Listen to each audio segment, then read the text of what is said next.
কোরআনে যেভাবে আল্লাহ পোশাক পরতে বলেছে সেইভাবে পোশাক পরুন। মেয়েদের 5 রকম পোশাক পরা হারাম।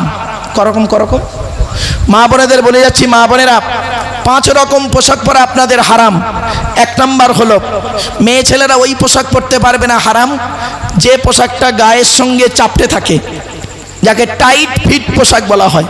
তবে হ্যাঁ, পরতে পারো, তার উপরে চাদর বা কাপড় দিয়ে ঢেকে নিতে হবে। 2 নাম্বার হলো মেয়েদের ওই পোশাক পরা হারাম যে পোশাকটা বাইরে থেকে ভেতরের অঙ্গ দেখা যায়। 3 নাম্বার মেয়েদের ওই পোশাক পরা হারাম, তুমি যে ধর্মের মেয়ে ছেলে অন্য ধর্মের পোশাক পরা তোমার জন্য হারাম। 4 নাম্বার মেয়েদের ওই পোশাক পরা হারাম বিপরীত লিঙ্গের মতো, অর্থাৎ কোনো মেয়ে ছেলে বেটা ছেলের পোশাক পরতে পারবে না, কোনো বেটা ছেলে মেয়ে ছেলের পোশাক পরতে পারবে না। 5 নাম্বার মেয়েদের ওই পোশাক পরা হারাম যে পোশাকটা পরলে বিপরীত লিঙ্গকে আকর্ষণ করে। আবার বলছি, বিপরীত লিঙ্গকে আকর্ষণ করে, এই পোশাক পরা মেয়েদের জন্য শরীয়ত সম্মত নয়। চলুন এবার আসছি, মেয়েরা 3 জনকে খুশি করলে জান্নাতি। 1 নাম্বার হলো তুমি তোমার রব আল্লাহকে খুশি করো। 2 নাম্বার তোমার রসুলকে খুশি করো, রসুলের হাদিস মোতাবেক জীবনযাপন করো। 3 নাম্বার হলো তুমি তোমার স্বামীকে খুশি করো। তোমার স্বামী যদি তোমার উপরে হকের উপরে নারাজ থাকে, তুমি জাহান্নামী নারী। ছোট্ট একটা উদাহরণ দিচ্ছি বাপেরা, আল্লাহর নবীর কাছে একদিন সাহাবীরা বসে আছেন, এমত অবস্থায় রসুল বললেন, তোমাদের বাড়িতে কয় শ্রেণীর মেয়ে ছেলে আছে? নবীজি বলছেন সাহাবীদের, তোমাদের বাড়িতে কয় শ্রেণীর মেয়ে ছেলে আছে? তো একজন সাহাবী বললেন, ইয়া রাসূলুল্লাহ, আমাদের বাড়িতে 4 শ্রেণীর মেয়ে ছেলে আছে। 4 শ্রেণীর মেয়ে কে কে? মা, বোন, মেয়ে, বউ। মা, বোন, মেয়ে, বউ, এই 4 শ্রেণীর মেয়ে ছেলে আছে। তো নবীজি বললেন, তোমরা কি করে বুঝবে এই 4 শ্রেণীর মেয়ে ছেলে জান্নাতি না জাহান্নামী? তখন সাহাবীরা বললেন, আল্লাহ এবং তার রসুল ভালো জানে। নবীজি বললেন, শোনো, যে মেয়ে ছেলের মধ্যে এই অভ্যাসগুলো পাবে, ওই মেয়ে ছেলে যত নামাজ পড়ুক, রোজা রাখুক, হজ করুক, ওই মেয়ে ছেলে জাহান্নামী, জাহান্নামী, জাহান্নামী। কিরকম অভ্যাস? আমার মা বোনরা একটু শুনে নিন, মায়েরা বোনেরা শুনে নিন ভালো করে। এই অভ্যাসগুলো যেন আপনার মধ্যে যেন না থাকে। আপনি যতই নামাজ পড়ুন, রোজা রাখুন, আপনি জাহান্নামে যাবেন 100%। কি কি? 1 নাম্বার নবীজি বললেন, ওই মেয়ে ছেলে জাহান্নামী যে মেয়ে ছেলে স্বামীর সঙ্গে যখন কথা বলে, কড়া মেজাজে কথা বলে, কর্কশ ভাষায় কথা বলে, মেজাজ দিয়ে কথা বলে। যে নারী, মা বোনদের বলে যাচ্ছি, অনেক মেয়ে ছেলে আছে দেখবেন পাড়ার লোকের সঙ্গে কথা বলে মিষ্টি ভাষায়, আর স্বামীর সঙ্গে যখন কথা বলে মেজাজ দিয়ে কথা বলে। খবরদার নয় মা, তোমার নামাজ রোজা কিছুই কবুল হবে না। এই অভ্যাস যদি আপনার মায়ের মধ্যে থাকে, আজকে আপনি বাড়িতে গিয়ে মাকে বোঝাবেন, মা খবরদার তুমি আব্বার সঙ্গে মেজাজ দিয়ে কথা বলে তোমার ঈমান আমল নষ্ট করো না, এ দায়িত্ব আপনার। এই জন্য নবীজি বলেছেন, একজন মেয়ে ছেলে জাহান্নামে যাবে 4 জন পুরুষকে ঢোকাবে। কে কে? 1 নাম্বার তার বাপ, 2 নাম্বার ভাই বা দাদা, 3 নাম্বার স্বামী, 4 নাম্বার পেটের ছেলে। বাড়ি থেকে ভাববেন, কারণগুলো শুনে নিন, কেন নবীজি এই 4 জনকে দায়ী করলেন, শুনে নিন। এরপরে নবীজি বললেন, ওই মেয়ে ছেলে জাহান্নামী মেয়ে যে মেয়ে ছেলে স্বামীর দুর্নাম বদনাম অন্যের কাছে করে বেড়ায়, স্বামীর দুর্নাম বদনাম অন্যের কাছে করে বেড়ায়। 3 নাম্বার হলো ওই মেয়ে ছেলে জাহান্নামী মেয়ে যে মেয়ে ছেলে স্বামী থাকা সত্ত্বেও অন্য পুরুষের সঙ্গে পরকীয়ায় লিপ্ত হয়, ব্যভিচারে লিপ্ত হয়। অনেক মেয়ে ছেলে এমন আছে। 4 নাম্বার হলো ওই মেয়ে ছেলের প্রতি আল্লাহর গজব, যে মেয়ে ছেলে বিনা কারণে স্বামীর বিছানা ছেড়ে দিয়ে অন্য বিছানায় রাত কাটায়। অনেক মেয়ে ছেলে আছে দেখবেন স্বামীর বিছানায় ঘুমায় না, নাতিকে নিয়ে পাশের ঘরে ঘুমায় আর তাহাজ্জুদের নামাজ পড়ে, আর স্বামী বুড়ো মানুষ কষ্টে কোথায় শুয়ে আছে তার কোনো খবর নেই। ও নারীর তাহাজ্জুদের নামাজ কবুল হবে না। 4 নাম্বার হলো, 5 নাম্বার হলো ওই নারীর প্রতি আল্লাহর গজব পড়বে যে নারী স্বামীর পরিবারের সঙ্গে খারাপ আচরণ করে। স্বামীর পরিবার কারা? স্বামীর বাপ, স্বামীর মা, স্বামীর ভাই, স্বামীর বোন, স্বামীর পরিবারের সঙ্গে যে মেয়ে ছেলে খারাপ আচরণ করে। অনেক মেয়ে ছেলে আছে দেখবেন স্বামীকে খুব ভালোবাসে, স্বামীকে খুব ভক্তি করে, স্বামীর বাম্মার দেখতে পারে না। ওই নারী যত নামাজ পড়ুক রোজা রাখুক জাহান্নামী নারী। 6 নাম্বার হলো ওই নারী জাহান্নামী নারী যে নারী তার স্বামীকে বলে তোমার সঙ্গে বিয়ে হয়ে আমার জীবন নষ্ট হয়ে গেছে, তোমার সঙ্গে বিয়ে হয়ে আমার কপাল খারাপ হয়ে গেছে, আমার মতো মেয়ে বলে তুমি বেঁচে গেলে, অন্য কেউ হলে বুঝতে পারতে। অনেক মেয়ে ছেলে তার স্বামীকে বলে যে তোমার সঙ্গে বিয়ে হওয়ার আগে আমার কত মাস্টার, ডাক্তার, ইঞ্জিনিয়ার, প্রফেসর আমাকে বিয়ে করতে চেয়েছিল, আমার বাপ ভালো মানুষ বলে সেখানে বিবাহ না দিয়ে তোমার সঙ্গে বিয়ে দিয়ে আমার জীবন শেষ করে দিয়েছে। দেবে কি করে? তুমি তো 9 ক্লাস কম মাধ্যমিক পাস, তা তোমার সেখানে বিয়ে দেবে কি করে? হ্যাঁ, আমি ভালো বলে বিয়ে করেছি। রাগ করবেন না, কথাটা হয়তো শুনতে হাস্যকর কিন্তু অতি বাস্তব। এই যে মেয়ে ছেলে বলবে যে তোমার সঙ্গে বিয়ে হয়ে আমার জীবন নষ্ট হয়ে গেছে, তার ইমানের গন্ডগোল আসবে। কেন? জন্ম মৃত্যু বিবাহ কার লিখন? আল্লাহ। আল্লাহ লিখে দিয়েছে আব্দুল্লাহিল মারুফ কোন পুরুষের পৃষ্ঠ হতে কোন মেয়ের পেটে আসবে। এখন যদি বলি আমি আমার মায়ের পেটে এসে আমি খুব ভুল করেছি, আমার মা নোংরা, এটা ভুল কথা। আল্লাহ পাক ওই মায়ের পেটেই আমাকে পাঠিয়েছে, আল্লাহর লিখনকে আমরা অস্বীকার করলাম। এবারে 2 নাম্বার, কার সঙ্গে কবে বিবাহ হবে এটাও আল্লাহর লিখন। তো আপনি যদি বলেন এই স্বামী আমার পছন্দ নয়, এই স্বামীর সঙ্গে বিয়ে আমার জীবন শেষ হয়ে গেছে, আল্লাহর বিধানকে তুমি কলম লাগিয়ে দিলে।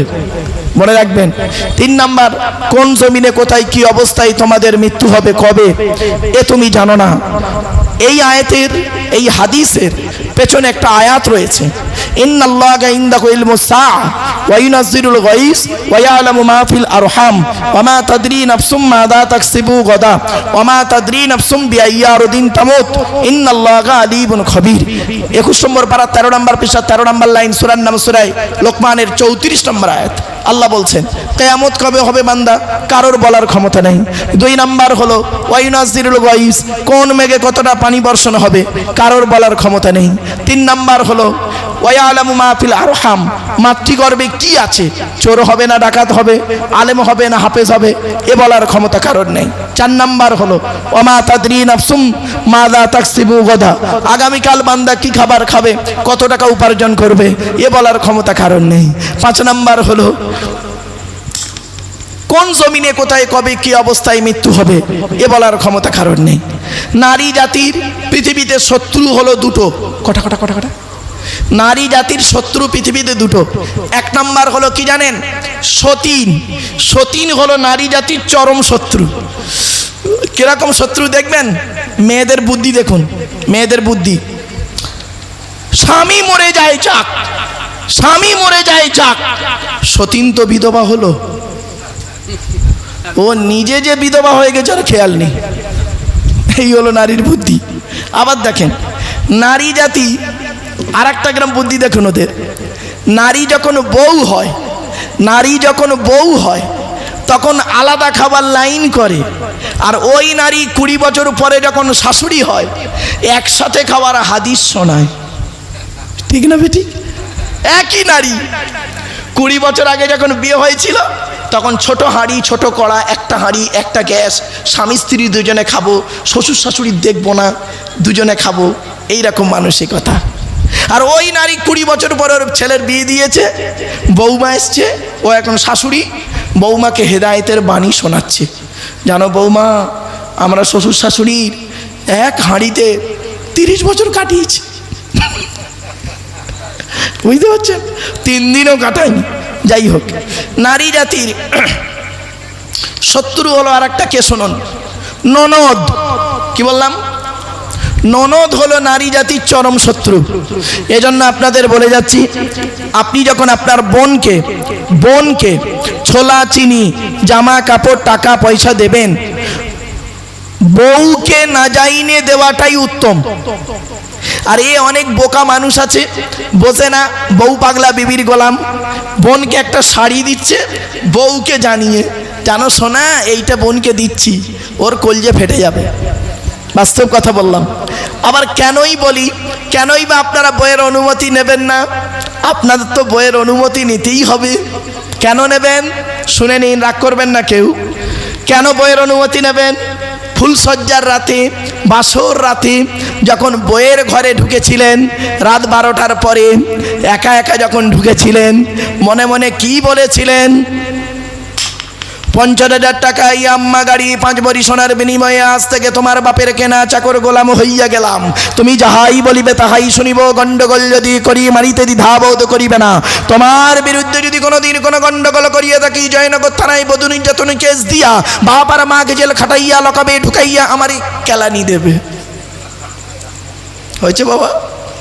বাড়ি থেকে ভেবো, বউ পাগলা বিবির গোলাম হয়ে গেছো, তাহলে তো সমস্যা হবেই হবে।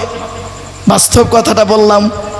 এজন্য আপনাদের বলি, বিয়ের পণ্যেওয়া থেকে দূরে সরে থাকুন। সাম্মাউনা লিল কাযিবি আকালুনা লিসসুহুত, এই সুহুতের তাফসিরে বলা হয়েছে বিয়ের পণ্যেওয়া তেমন হারাম, ব্যভিচার করা যেমন হারাম। খবরদার নয় বাপেরা, অনুরোধ করে বলে যাচ্ছি, মা বোনেদেরকে বলছি, মায়েরা বোনেরা নিজেকে একটু সচেতনতার মধ্য দিয়ে চলুন।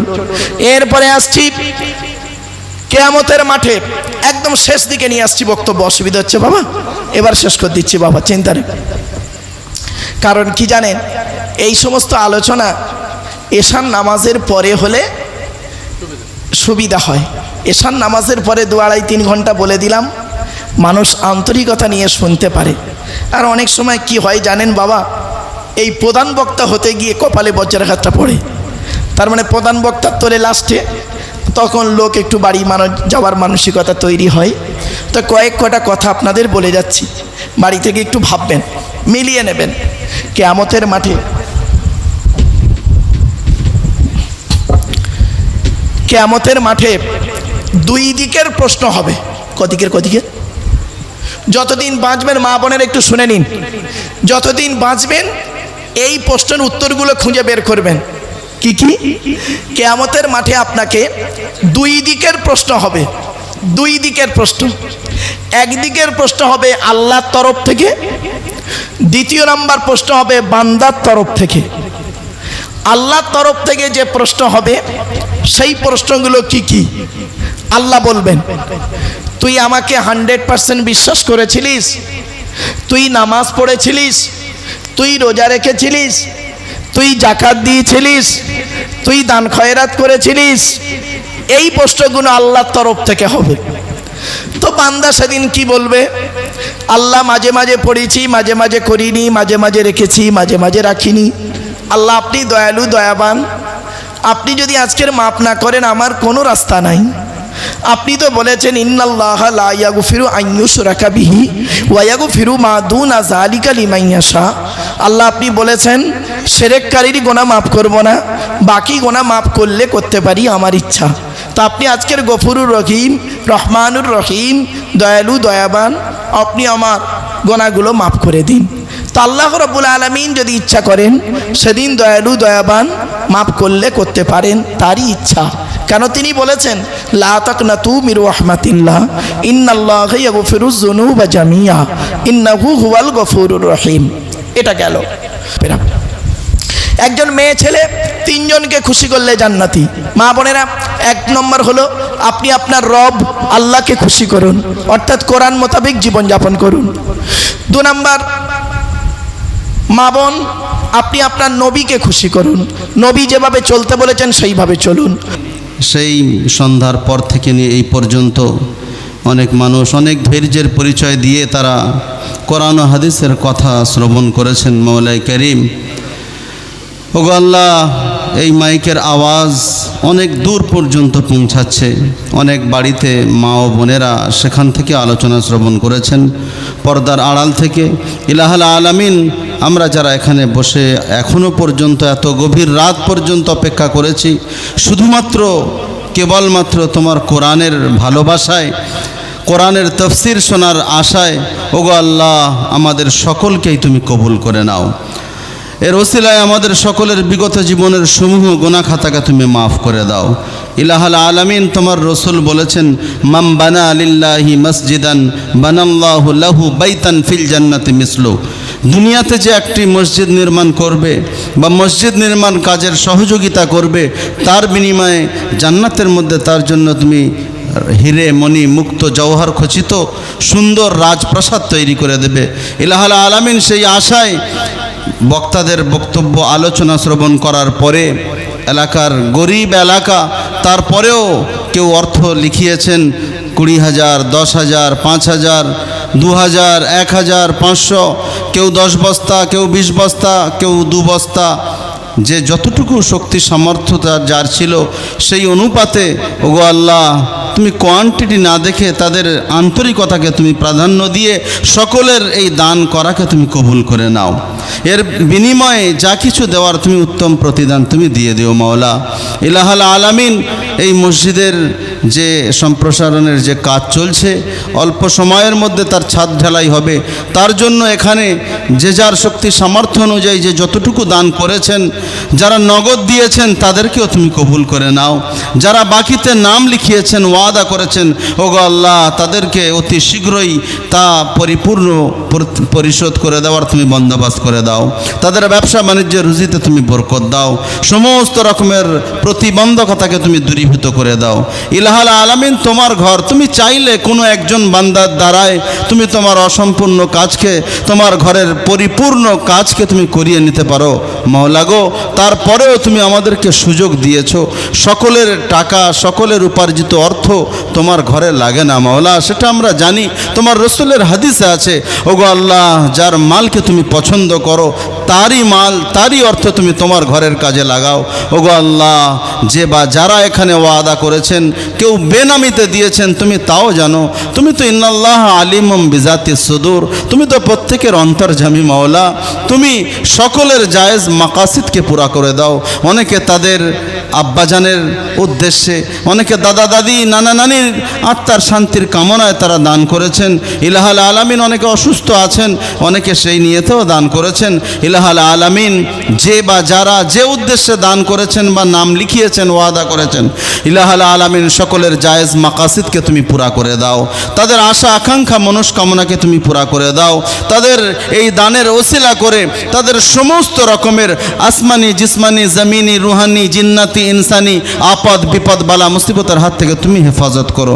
ওগো আল্লাহ, আমাদের সমস্ত রকম শুরু ফিতনার হাত থেকে তুমি হেফাজত করো। সারা বিশ্বের সমস্ত মুসলমান নর নারীর জান, মাল, ইজ্জত, আবরুকে তুমি হেফাজত করো। ওগো আল্লাহ, খাস করে আগামীকাল থেকে আমাদের কলকাতা বিমানবন্দর থেকে পশ্চিমবঙ্গের প্রথম হাজিদের ফ্লাইট ছাড়বে, নিরাপদে যাতে তারা মক্কা শহরে পৌঁছাতে পারে, তাদের হজের সমস্ত কার্যক্রম সুসম্পন্ন করতে পারে, সে তৌফিক তুমি দান করো। ইলাহাল আলামিন, আগামী 22 তারিখেও আমাদের সফর আছে। নিরাপদ সফরের জন্য আমরা দোয়া চাইছি। ওগো আল্লাহ, সমস্ত রকম রোকাওয়াট, প্রতিবন্ধকতাকে তুমি দূরীভূত করে দাও। আমরা প্রত্যেকেই, আমাদের সকলের দিলি তামান্না এটাই, মৃত্যুর পূর্বে মুহূর্তে যাতে আমরা প্রত্যেকেই তোমার খানা কাবা জিয়ারত করার জন্য তৌফিক হয়। ওগো আল্লাহ, আমাদের প্রত্যেককে সেই তৌফিক দান করো। বারবার তোমার প্যারা হাবিব সাল্লাল্লাহু আলাইহি ওয়াসাল্লামের রওজায়ে আতহারে, সেখানে গিয়ে সশরীরে উপস্থিত হয়ে রওজায়ে সালাম দেওয়ার তুমি সুযোগ দান করো।